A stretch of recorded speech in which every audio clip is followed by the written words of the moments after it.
যোৱা 19 জুলাই 2022 ইং তাৰিখৰ দিনা অসম চৰকাৰৰ বিশেষভাৱে উল্লেখনীয় আঁচনি স্বনিৰ্ভৰ নাৰী শুভাৰম্ভ কৰা হৈছে। অসমৰ দূৰদৰ্শী সম্পন্ন মুখ্যমন্ত্ৰী ডক্টৰ হিমন্ত বিশ্ব শৰ্মা ডাঙৰীয়াই নিজ হাতেৰে স্বনিৰ্ভৰ নাৰীৰ পৰ্টেল মুকলি কৰি অসমৰ থলুৱা জনগোষ্ঠীৰ শিপিনীসকলৰ বাবে উৎসৰ্গা কৰি দিয়ে। স্বনিৰ্ভৰ নাৰী হৈছে অসমৰ সমগ্ৰ থলুৱা জনগোষ্ঠীৰ শিপিনীসকলৰ উন্নয়নৰ বাবে গ্ৰহণ কৰা আঁচনি। বস্ত্ৰশিল্পক জীয়াই ৰখাৰ লগতে শিপিনীসকলৰ অৰ্থনৈতিক স্থিতি মজবুত কৰা আৰু গ্ৰাম্য অৰ্থনীতিৰ বুনিয়াদ মজবুত কৰাটোৱেই হৈছে এই আঁচনিৰ প্ৰধান লক্ষ্য। এই পৰ্টেলৰ যোগেদি শিপিনীসকলে নিজৰ নাম পঞ্জীয়ন কৰি নিজৰ উৎপাদিত বস্ত্ৰ সামগ্ৰী কোনো মধ্যভোগী নোহোৱাকৈ বিক্ৰী কৰিব পাৰিব আৰু বিক্ৰী হোৱা সামগ্ৰীৰ উচিত মূল্য ডিবিটিৰ জৰিয়তে ডাইৰেক্ট বেনিফিট ট্ৰেন্সফাৰ ছিষ্টেমত নিজৰ বেংক একাউণ্টত জমা হ'ব।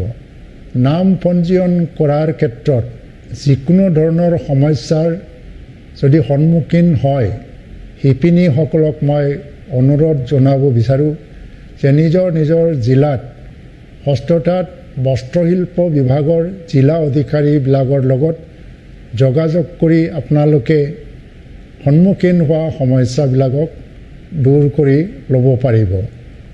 আজি পৰ্যন্ত 19 জুলাইৰ পৰা অসমৰ শিপিনীসকলে স্বনিৰ্ভৰ নাৰী আঁচনিৰ পৰ্টেলত পঞ্জীয়নভুক্ত হৈছে আৰু সেইটো দিনক দিনে বৃদ্ধি হৈ আহিছে।